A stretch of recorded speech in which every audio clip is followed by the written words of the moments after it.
Hello students, क्या बात है, बड़े बड़े लेसन्स याद करने बहुत मुश्किल हो रहे हैं। तो मैं आपके लिए लाई हूँ लेसन्स के शॉर्ट व्यू।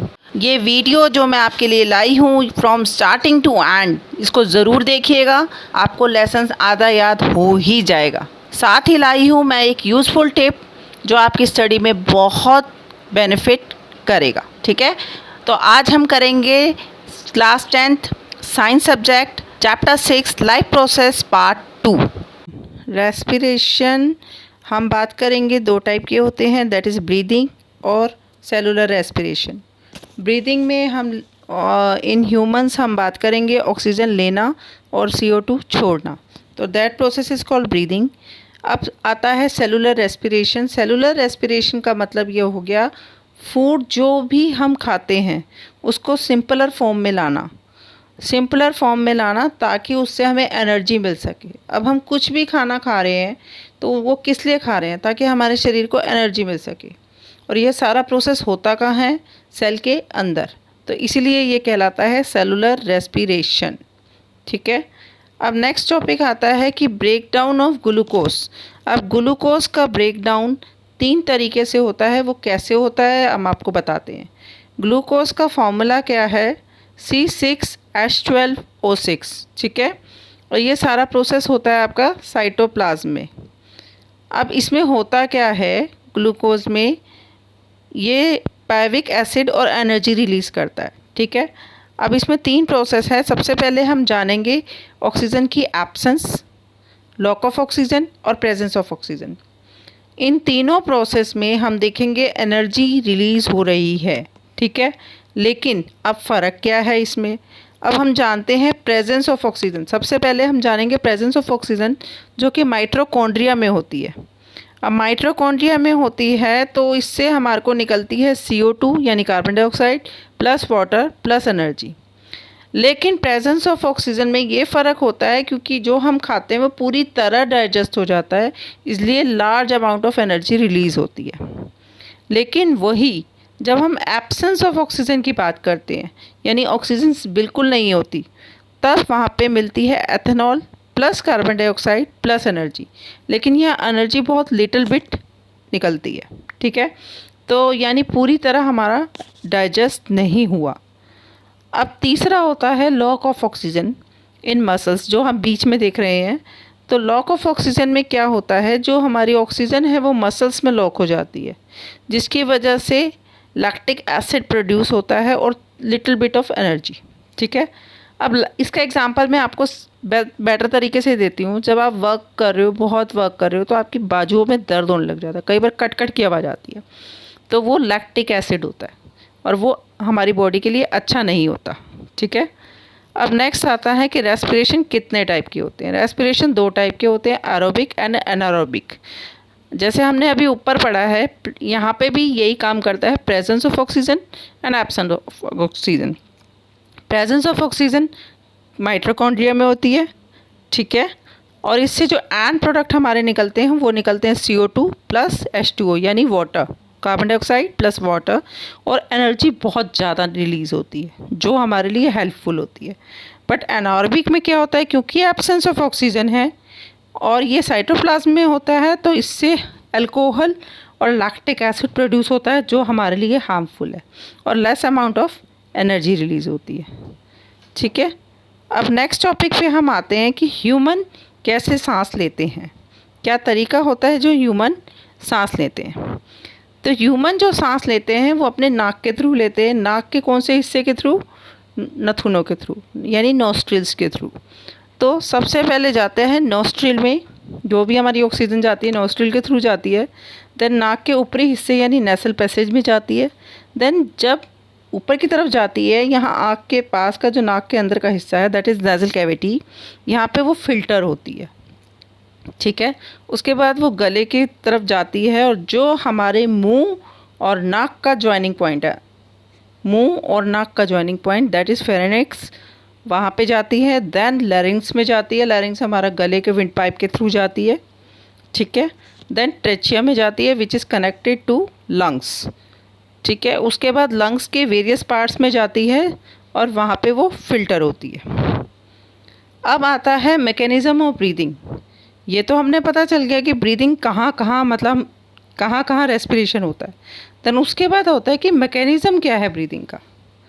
तो इसके लिए आपको मैं सबसे बेस्ट एग्जांपल देती हूँ बाबा रामदेव का अनुलोम विलोम। आपने सुना होगा कि सांस लेना और सांस छोड़ना।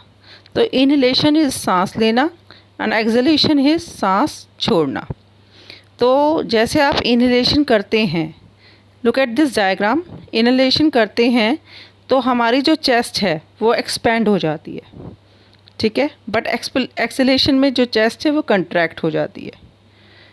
इनहेलेशन में रिब्स जो हैं ऊपर को उठ जाते हैं एंड एक्सहेलेशन में रिब्स डाउनवर्ड पोजीशन में जाते हैं। इनहेलेशन में जो डॉम शेप्ड हो जाता है हमारा, फ्लैट शेप हो जाता है diaphragm, and opposite in exhalation, ठीक है। अब इस तरीके से हम बात करेंगे। अब नेक्स्ट टॉपिक आता है कि टेरेस्ट्रियल ऑर्गेनिज्म जो होते हैं वो कैसे सांस लेते हैं। तो टेरेस्ट्रियल वो होते हैं जो ज़मीन पे रहते हैं और वो एटमॉस्फेयर के ऑक्सीजन को लेते हैं, यानी जो हमारे आसपास के एटमॉस्फेयर में है। बट जो एक्वेटिक होते हैं, जो पानी में रहने वाले होते हैं, वो पानी में डिज़ोल्व ऑक्सीजन लेते हैं। तो ये पॉइंट हमें याद करना है। नाउ अब नेक्स्ट टॉपिक आता है respiration in plants. Respiration in plants 3 तरीके से होता है। स्टोमेटा इन लीव्स, ठीक है, lenticels in stems and general surface of the roots. Stomata in leaves में हम बात करेंगे कि जो लीव्स के स्टोमेटाज होते हैं यानी छेद होते हैं, उससे रेस्पिरेशन होता है, गैसेस का आदान प्रदान, सांस लिया जाता है। देन स्टेम्स में एक छेद होते हैं। स्टेम्स जो पौधे का तना होता है हरे रंग का या ब्राउन रंग का, उसके अंदर छोटे छोटे छेद होते हैं, दैट आर कॉल्ड लेंटिकल्स। तो वहाँ से भी पौधे सांस लेते हैं। And the third part is general surface of the roots, जो उनकी जड़ें होती है वहाँ से भी वो सांस लेते हैं। तो 3 तरीके के हो गए। अब नेक्स्ट पार्ट आता है हमारा ट्रांसपोर्टेशन। अब ट्रांसपोर्टेशन है क्या बेटा, इसके लिए सबसे पहले मैं आपको एक एग्जांपल बताती हूँ कि आपने एक फैक्ट्री खोली, ठीक है। तो फैक्ट्री में कोई प्रोडक्ट आपने बनाया, उस प्रोडक्ट को आपने बहुत अच्छे से पैक करा। आपने क्या करा, किसी से ऑर्डर भी बुक कर लिया और उसने ऑर्डर आपको दे दिया कि भाई मैं आपको पैसे भी दे रहा हूँ, ऑनलाइन पेमेंट कर रहा हूँ, आप मुझे मेरा ऑर्डर पहुँचा दीजिए। बट वो पहुँचाओगे कैसे, उसके लिए आपको क्या चाहिए, ट्रांसपोर्ट। तो ऐसे ही बॉडी में आपने फूड डाला, ऑक्सीजन डाली या CO2 निकाली, तो उसके लिए ज़रिया होना चाहिए। तो एक ट्रांसपोर्टेशन का एक ज़रिया होना चाहिए। अगर वो गलत तरीके से पहुंचाया गया तो वो हार्मफुल हो सकता है, ठीक है। तो ट्रांसपोर्टेशन वो प्रोसेस है जिससे कि हमारा खाना या ऑक्सीजन हमारी बॉडी में जाता है या CO2 बाहर निकलती है, ठीक है। और ह्यूमन बॉडी का ट्रांसपोर्टेशन सिस्टम क्या है, सर्कुलेटरी सिस्टम, ठीक है। ये 3 तरीके से काम करता है। सबसे पहले करता है heart, a pumping organ. Second, arteries and veins, जो एक ब्लड वेसल्स यानी नसों का काम करती हैं। और एक ब्लड एंड लिम्स, ये एक सर्कुलेटरी मीडियम है जहाँ से हमारा ये काम करता है। अब लुक एट दिस डायग्राम। इसमें आप देखोगे जो हमारा काम कर रहा है वो हमारा 3 पार्ट काम कर रहे हैं, lungs, right atrium and body organs, ठीक है। तो जो बीच का हिस्सा है दैट इज़ आवर हार्ट। आप कहोगे ये तो स्क्वायर शेप है, बट हम इसे मान के चल रहे हैं कि ये एक हार्ट की शेप है हमारी। तो हार्ट में हमारी 4 चीज़ें होती हैं। सबसे पहले आप देखोगे राइट एट्रियम। राइट एट्रियम के बिल्कुल बिलो में है राइट वेंट्रिकल। ऐसे ही लेफ़्ट में है लेफ़्ट एट्रियम एंड नीचे है लेफ़्ट वेंट्रिकल, ठीक है। और ऊपर हमारा बना है लंग्स और नीचे है बॉडी ऑर्गन्स। अब सबसे पहले आपको पता होना चाहिए डीऑक्सीजनेटेड क्या होता है। डीऑक्सीजनेटेड जिसमें ऑक्सीजन नहीं है या कम मात्रा में है, या गंदा खून एक तरह से हम कह सकते हैं। और ऑक्सीजनेटेड जो साफ़ है या जिसमें ऑक्सीजन अच्छी मात्रा में है, ठीक है। हमारी बॉडी ऑर्गन्स में से डीऑक्सीजनेटेड ब्लड जाता है हार्ट के राइट वेट्रियम में, लुक एट दिस, ठीक है। एंड राइट एट्रियम से फिर वो नीचे जाता है राइट वेंट्रिकल में, ठीक है। राइट वेंट्रिकल से फिर वो डीऑक्सीजनेटेड ब्लड पल्मोनरी आर्टरी के थ्रू दिस वन लंग्स में जाता है, ठीक है। जब लंग्स में जाता है तो वहाँ से वो फ़िल्टर होता है, यानी वो डीऑक्सीजनेटेड ऑक्सीजनेटेड में कन्वर्ट होकर पल्मोनरी वेन के through oxygenated blood left atrium में जाता है। ठीक है, लेफ़्ट एट्रियम से लेफ़्ट वेंट्रिकल में, एंड देन लेफ़्ट वेंट्रिकल से ओरोटा के थ्रू मेन आर्टरी, जो ओरोटा हमारी मेन आर्टरी है उसके थ्रू हमारे बॉडी ऑर्गन्स में जाता है। फिर बॉडी ऑर्गन्स में से डीऑक्सीजनेटेड ब्लड फिर ऊपर जाता है। तो ये हमारा वाइस वर्सा चलता रहता है। ठीक है, तो ये हमारा blood circulatory system in human body है। अब डबल ब्लड सर्कुलेटरी सिस्टम क्या कहलाता है? डबल ब्लड सर्कुलेटरी सिस्टम कहता है जो पल्मोनरी सर्कुलेशन है, यानी पल्मोनरी आर्टरी और पल्मोनरी वेन जो हमारा काम कर रही हैं, वो कर रही हैं कि blood moves from heart to the lungs and back to the heart. ये पल्मोनरी आर्टरी एंड वेन कर रही हैं। फिर सिस्टमेटिक सर्कुलेशन बताता है blood moves from heart to the rest of the body and back to the heart. ठीक है, अब आ जाओ ब्लड कितने टाइप्स के होते हैं। ये एक फ्लूइड होता है, ये दो टाइप का पाया जाता है, एक ग्रैनुलर कंपोनेंट और एक लिक्विड कंपोनेंट। ठीक है, ग्रैनुलर कंपोनेंट में हमारे दो टाइप के आ जाते हैं, आरबीसी यानी red blood cells and blood platelets. Red blood cells होते हैं जिसमें गैसेस होती हैं, ऑक्सीजन या कार्बन डाइऑक्साइड या हीमोग्लोबिन, एचबी यानी हीमोग्लोबिन, जो हमारे ब्लड का रेड कलर बताता है कैसा है, कितना है। और दूसरा आता है ब्लड प्लेटलेट्स। ब्लड प्लेटलेट्स के लिए मैं आपको बेस्ट एग्जांपल देती हूँ कि एक बंदे को चोट लग गई है, बच्चे को चोट लग गई है और उसके ब्लड निकल रहा है उस चोट में से। तो कुछ टाइम बाद आप देखेंगे कि वो चोट पे कुछ जख्म की एक लेयर आ गई है, ब्लड की एक लेयर आ गई, तो that is layer is called blood clotting. ठीक है, अब आ जाओ आपका लिक्विड कंपोनेंट, जिसे हम प्लाज्मा भी बोलते हैं। ये एक येलो कलर का फ्लूइड होता है जिसमें 90% of water and 10% of organic substance या इनऑर्गेनिक सब्सटेंस होते हैं। ठीक है, अब इसमें एक होता है white blood cells. White blood cells में क्या होता है, ये वो सेल्स होते हैं जो हमारी बॉडी में जो जैम्स आ गए या वायरस आ गए, जैसे हम ये कह रहे हैं कोरोना वायरस है, इनसे लड़ने में हमारी हेल्प करते हैं, यानी एक एंटीबॉडीज़ की तरह काम करते हैं। ठीक है, अब आ जाओ एक लिम्फ। लिम्फ क्या होता है? लिम्फ एक येलो कलर का फ्लूइड होता है जो हमारी ब्लड कैपिलरीज यानी जो खून की नसें हैं उसमें कुछ छोटे छोटे छेद होते हैं, उसमें से ये निकल जाता है और जो जर्म्स होते हैं जो हमारी बॉडी को इन्फेक्ट कर रहे होते हैं उनसे हमारी ये हेल्प करता है, उनसे लड़ता है और उन जर्म्स को डिस्ट्रॉय करता है। ठीक है, नाउ नेक्स्ट आ जाओ कि ब्लड वेसल्स में क्या आता है। ठीक है, ब्लड वेसल्स है, मैं सिंपल भाषा में आपको बोलूँ तो ये कहलाती हैं आर्टरीज़ या वेन्स। अब आर्टरीज़ का काम क्या है और वेन्स का काम क्या है? आर्टरीज़ कैरी करती हैं ऑक्सीजनेटेड ब्लड, यानी साफ ब्लड को from heart to the rest of the body parts. सिर्फ अगर हम पल्मोनरी आर्टरी को छोड़ दें, क्योंकि ये डीऑक्सीजनेटेड ब्लड को कैरी करती हैं। ठीक है, और क्योंकि ये साफ ब्लड को पूरी बॉडी पार्ट्स तक पहुंचाती है, तो इसलिए डिस्ट्रीब्यूटिंग वेसल का काम करती है, यानी बांटने का काम करती है। ये थिक होती हैं और इलास्टिक होती हैं, इजीली बेंट होती हैं, डीप सीटेड यानी अच्छे अंदर तक होती हैं। अब वेन्स में हम जाएंगे तो वेन्स होती हैं deoxygenated blood from all the body parts, क्योंकि ऑल द बॉडी पार्ट्स में हमारे कहते हैं जर्म्स हो गए, कुछ हो गए, तो उनके डीऑक्सीजनेटेड ब्लड को ये हार्ट में कैरी करती हैं, यानी इकट्ठा करने का काम करती हैं। तो ये कलेक्टिंग वेसल भी कहलाती हैं और ये पतली होती है और लेस इलास्टिक होती है। ठीक है, अब ये सुपरफिशियल भी होती हैं। नाउ अब प्लांट्स में क्या से ट्रांसपोर्टेशन होता है? प्लांट्स में ट्रांसपोर्टेशन होता है जाइलम के थ्रू और फोलम के थ्रू। जाइलम क्या करता है? मिनरल्स और वाटर को कैरी करता है रूट से प्लांट्स की तरफ, यानी अपवर्ड डायरेक्शन में। ठीक है, और इसमें कोई एनर्जी यूज़ नहीं होती है। आपने रूट्स में पानी डाला, वो ऑटोमेटिकली प्लांट्स अपने आप उसको कैरी कर लेता है, आप चाहे ऊपर डालो ना डालो। लेकिन फोलम क्या करता है? फोलम में जो है फोटोसिंथेसिस का क्रिया होती है, यानी वो खाना बनाने का काम करता है, तो वो रूट्स तक पहुंचाने के लिए उसको एनर्जी यूज़ होती है। ठीक है, तो ये फोलम का वो काम हो गया, यानी ये खाने को नीचे भी और ऊपर के प्लांट्स के सारे पार्ट्स में पहुंचाता है।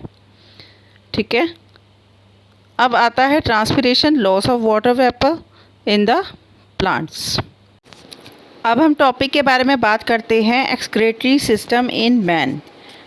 तो मैन में जो एक्सक्रीटरी सिस्टम होता है यानी वेस्ट को रिमूव करना, तो वो सिस्टम में 4 पार्ट्स आते हैं। Our kidneys, excretory organ, ureters जो डक्ट या पाइप्स होते हैं, जो यूरेटर्स जिसमें से यूरिन निकलता है, यूरिनरी ब्लैडर जहाँ पे यूरिन इकट्ठा होता है, और यूरेथ्रा जहाँ से यूरिन एक्सक्रीट कर जाता है फ्रॉम द बॉडी।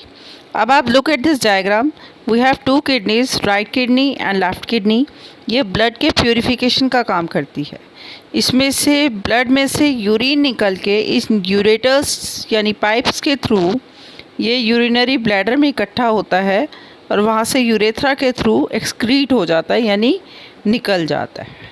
ठीक है, अब इसमें ये आता है कि क्या क्या बॉडी से निकलता है यानी क्या क्या एक्सक्रीट होता है। तो नाइट्रोजीनियस वेस्ट, ये वेस्ट वो वेस्ट होते हैं जो अगर हमारी बॉडी में रह जाए तो हमारी बॉडी को बहुत हार्मफुल इफ़ेक्ट दे के जाते हैं। जैसे यूरिया हो गया, यूरिक एसिड हो गया, यूरिन हो गया, स्वेट हो गया, सॉल्ट हो गया। अगर मैं आपको ये बोलूँ कि आप एक प्लास्टिक की पन्नी में अपने आप को पैक कर लो, तो आप ये देखोगे आपका दम घुटने लगेगा। तो एक तरह से अगर ये वेस्ट हमारी बॉडी में रह जाए तो ये वो काम करता है, बंदा मर जाएगा, इंसान मर जाएगा अगर ये वेस्ट उसकी बॉडी में रह जाए। अब आ जाता है कि प्लांट्स में ये वर्क कैसे करता है। ठीक है, प्लांट्स में 3 तरीके से एक्सक्रीशन होता है। एक ये कि थ्रू स्टोमेटा जिसमें ऑक्सीजन और कार्बन डाइऑक्साइड डिफ्यूज़ होती हैं। एक होता है एक्सेस वाटर ट्रांसपिरेशन के थ्रू रिमूव होना, और एक होता है प्लांट्स जब अपने ओल्ड लीव्स या बार्क ऑफ द ट्री को रिमूव करते हैं तो तब ये एक्सक्रीशन का प्रोसेस है। ठीक है, हम रेजिन्स या गम निकालते हैं ट्रीज़ को, जब बार्क को आप रगड़ते हो तो उसमें से कुछ लिक्विड सब्सटेंस निकलता है, तो ये भी एक रेजिन का ही, ये एक्सक्रीशन का ही प्रोसेस है। ठीक है, अब look at this diagram, it's the structure of nephron. अब ये नेफ्रॉन है क्या? नेफ्रॉन होता है यूरिन को फिल्टर करने का प्रोसेस। ठीक है, नेफ्रॉन हमारी किडनी में होता है जो यूरिन को फ़िल्टर करता है, और इन पाइप्स के थ्रू होते हुए यूरिन हमारा यूरिनरी ब्लैडर में जाता है। ठीक है, अब इसमें ये एक ही नेफ्रॉन नहीं होता, इसमें कम से कम 10 लाख नेफ्रॉन्स होते हैं जो आपस में कनेक्टेड होते हैं। और ये जो कप शेप्ड है ये हमारा होता है बोमेंस कैप्सूल। अब आता है कि अगर किसी की किडनी फेल हो जाए तब क्या होता है। तब उनको आर्टिफिशियल किडनी लगाई जाती है, और इस पूरे प्रोसेस को हम बोलते हैं हीमोडायलिसिस। ठीक है, और ये किडनी फेलियर पेशेंट्स को लगाई जाती है ताकि उनके ब्लड को प्यूरिफाई करके उनके अंदर से यूरिन को निकाल के एक्सक्रीट किया जा सके। तो आज बेटा हमने टॉपिक जो पढ़े हैं वो पढ़े हैं आपके excretion in human being, nutrition and respiration. ठीक है, and the one more topic is transportation. ठीक है, अब मैंने आपसे जैसे प्रॉमिस किया था कि मैं आपको एक टिप बताऊंगी, तो टिप अब टाइम है टिप का। अब टिप में मैं आपको बताती हूँ कि जो ये मैंने आपको वीडियो शुरू से एंड तक दिखाया है, इसको आपने कब देखना है। इसको आपने तब देखना है जब आप रात को अपने कमरे में हों और अच्छे से ध्यान से देखना है, 1 और 2 टाइम फुल वीडियो। एंड आपको जब सो जाओगे रात को तो सुबह एक पेन और पेपर लेना है और एक बार 2 मिनट के लिए आंख बंद करनी है, और जो भी पॉइंट्स आपके दिमाग में आते हैं रिगार्डिंग द वीडियो या रिगार्डिंग द नोट्स जो आपके दिमाग में आते हैं उसको पेपर पे स्केच आउट करना है। तो आपको ये पता चल जाएगा कि आपको कितना मैटर याद हो गया है। यानी रात को उसको देखना और सुबह उसको कॉपी में नोट डाउन करना रिमेंबर करके, तो आप देखोगे आपको चीज़ें फटाफट याद हो रही हैं। अगर आपको मेरी ये टिप पसंद आई हो या मेरा ये वीडियो पसंद आया हो तो please like, share and subscribe my channel.